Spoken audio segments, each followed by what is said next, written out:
siang, shalom. Perkenalkan, nama saya Dima Sirkat. Di sini saya akan mempresentasikan hasil kerja saya. Hasil kerja saya yang berjudul Perspektif Kristiani mengenai hakikat dan tanggung jawab manusia. Hakikat manusia menurut kesaksian Alkitab. Berdasarkan kesaksian Alkitab ditemukan sekurang-kurangnya 13 hakikat manusia sebagai makhluk ciptaan Tuhan yang paling mulia. Manusia diciptakan segambar dan manusia diciptakan sebagai makhluk yang paling mulia. B. Manusia diciptakan segambar dan serupa dengan Allah. C. Manusia diciptakan dengan memiliki unsur badani dan rohani. D. Manusia diciptakan sebagai laki-laki dan perempuan. E. Manusia diciptakan sebagai Tuhan yang berkuasa dan menerima, tetapi sebagai hamba yang bekerja keras. F. Manusia diciptakan sebagai mandat Allah. G. Manusia diciptakan dalam kebebasan dan keterbatasan. H. Manusia diciptakan sebagai makhluk individu dan sosial. I. Manusia adalah orang yang berdosa. L. Manusia adalah orang yang telah diampuni. K. Manusia sebagai makhluk rasional dan berbudaya. M. Manusia diciptakan dengan memiliki talenta. Masuk ke poin yang berikut. B.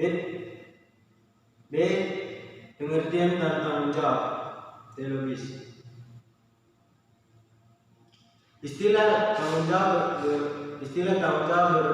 bergandengan maknanya sebab yang satu memaknakan yang lain. Secara teologis, tanggung jawab adalah denda atau pikul, sedangkan jawaban adalah respon atau reaksi terhadap beban atau pikulan. Tanggung jawab juga berarti wajib menanggung, wajib memiliki beban, wajib memenuhi segala akibat yang ditimbulkan dari sesuatu perbuatan rela, mengambil dan berkorban untuk sesama. Poin C. Bentuk-bentuk tanggung jawab. Bentuk-bentuk tanggung jawab manusia. A. Tanggung jawab terhadap diri sendiri. B. Tanggung jawab terhadap sesama. C. Tanggung jawab terhadap keluarga. E. Tanggung jawab terhadap bangsa dan negara. F. Tanggung jawab terhadap lingkungan alam. G. Tanggung jawab terhadap Tuhan. H. Tanggung jawab terhadap gereja.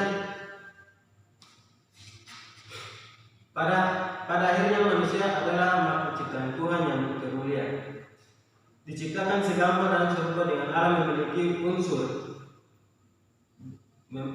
unsur dan rohani. Diciptakan sebagai laki-laki dan perempuan, diciptakan sebagai Tuhan yang berkuasa dan memerintah, tetapi sekaligus juga sebagai hamba yang bekerja dalam memenuhi kebutuhan hidupnya.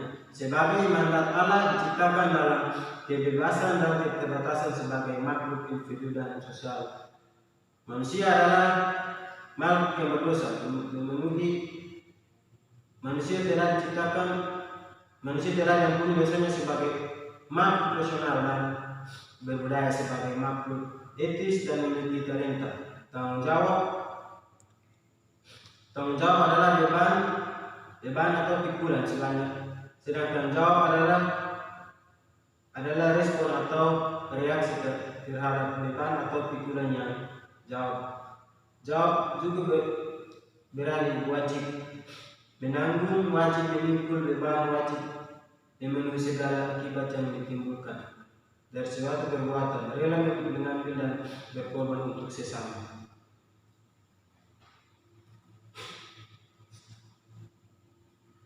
Kita masuk di poin yang kedua, perspektif Kristiani mengenai ketuhanan. Apa pengertian agama? Satu, pengertian agama secara etimologis. Menurut Tatang Ahmad 2002, istilah agama diambil dari dua suku kata yaitu A berarti tidak dan agama berarti kacau. Berarti pengertian agama adalah tidak kacau. Dalam agama berisi peraturan yang harus diatuhi oleh masyarakat dan tidak boleh dilanggar.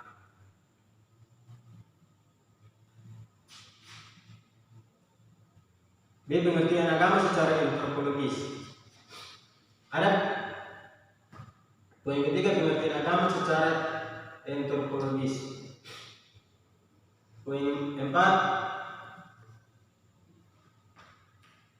tiga, pengertian agama secara antropologis. 4, pengertian agama secara psikologis. 5, pengertian agama secara teoritis. B, fungsi agama dalam kehidupan manusia.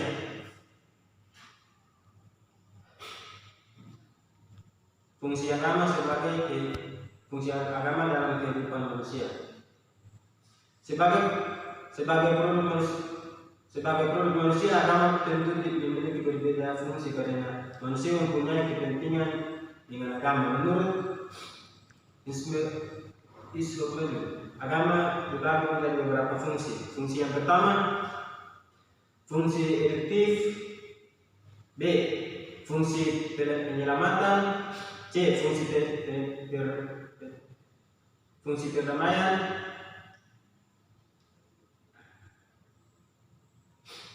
D, fungsi kontrol sosial. E, fungsi pembentuk rasa. F, fungsi transformasi. G, fungsi kreatif. A, fungsi suplementif. Poin yang berikut C, Tuhan sebagai pencipta, penyelamat dan pembaharuan.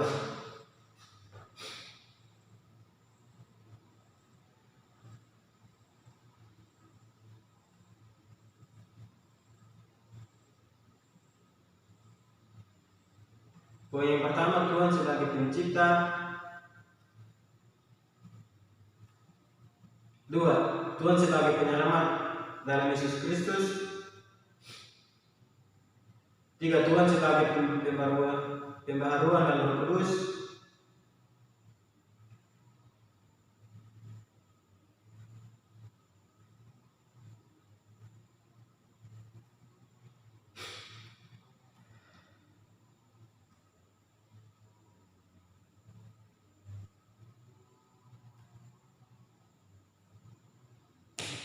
4, dalam beberapa pengertian di atas, maka agama dapat dilihat dari sudut pandang etimologis, sosiologis, psikologis, antropologis, dan teologis. Fungsi agama menurut Ismodi antara lain fungsi eduktif, fungsi penyelamat, fungsi perdamaian, fungsi kontrol sosial, fungsi sosiologis, fungsi transformasi. Poin yang ketiga adalah perspektif Kristiani mengenai moral. Apa pengertian moral? Moral seringkali menyelamatkan istilah etika dan moral. Kedua istilah ini dianggap memiliki kesamaan, arti kesamaan menunjukkan pada perbuatan atau tingkah laku manusia. Anggapan seperti ini tidak dapat diterima sepenuhnya. Alasan kata etika dan moral memiliki keseluruhan pengertian walaupun sesama menyinggung soal perbuatan atau perilaku manusia. Poin B, hubungan moral Kristen dengan Alkitab. Moral Kristen dan Alkitab tidak dapat dilepaskan, kedua-duanya memiliki peraturan yang saling kait mengikat. Moral kekristenan adalah moral yang bersumber dari Alkitab. Moral Kristen adalah moral perilaku yang harus bersesuaian dengan firman Allah. C. Berapa contoh masalah? C. Berapa contoh masalah moralitas dalam masyarakat?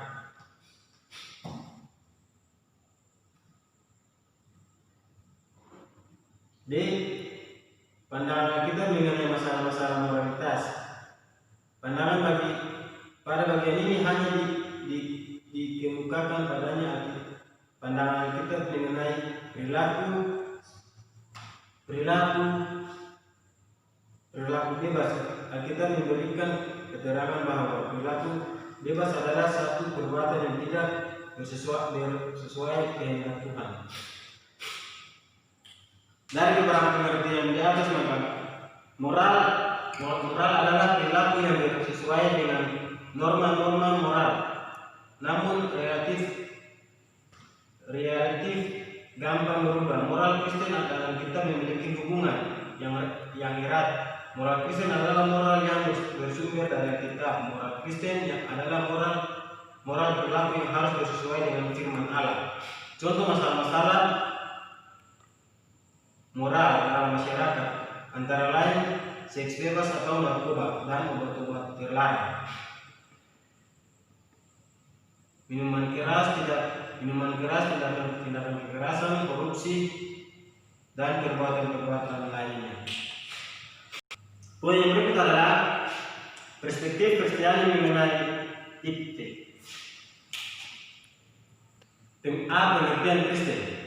Setiap orang percaya pasti memiliki rumusan tersendiri mengenai pengertian iman Kristen. Hal ini tertentu di latar belakangnya oleh berbagai pergumulan hidup bersama Tuhan ataupun dengan pembelajaran firman Tuhan. Hal ini dapat dibenarkan sejauh tidak bertentangan dengan kehendak Tuhan. B. Hubungan iman Kristen dengan ipte. Secara singkat, hubungan iman dan ilmu pengetahuan dalam sejarah Kristen dibagi dalam dua bagian, yaitu iman atau agama terhadap ilmu pengetahuan. Iman atau agama terhadap ilmu pengetahuan.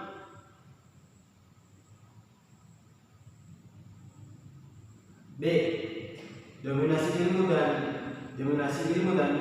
dan iman.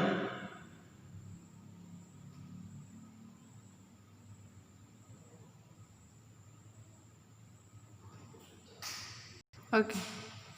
C. Tiga macam teknologi respons manusia terhadap teknologi. 1. Teknologi sebagai kebebasan.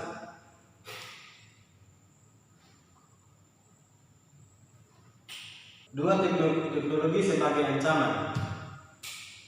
Teknologi sebagai instrumen kekuasaan. Poin yang berikut adalah perspektif Kristiani mengenai politik. A. Pengertian politik. Secara etimologis, istilah politik berasal dari bahasa Yunani.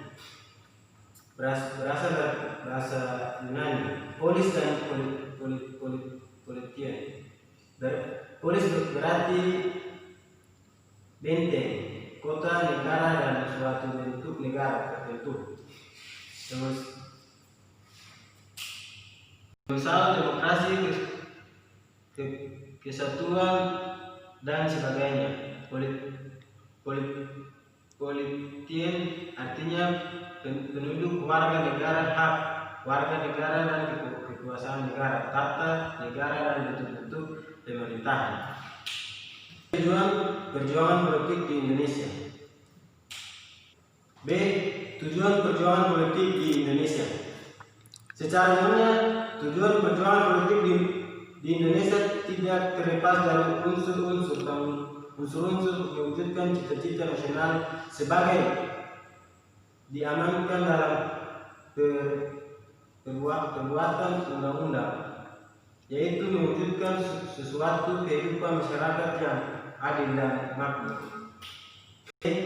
Visi Kristen mengenai politik.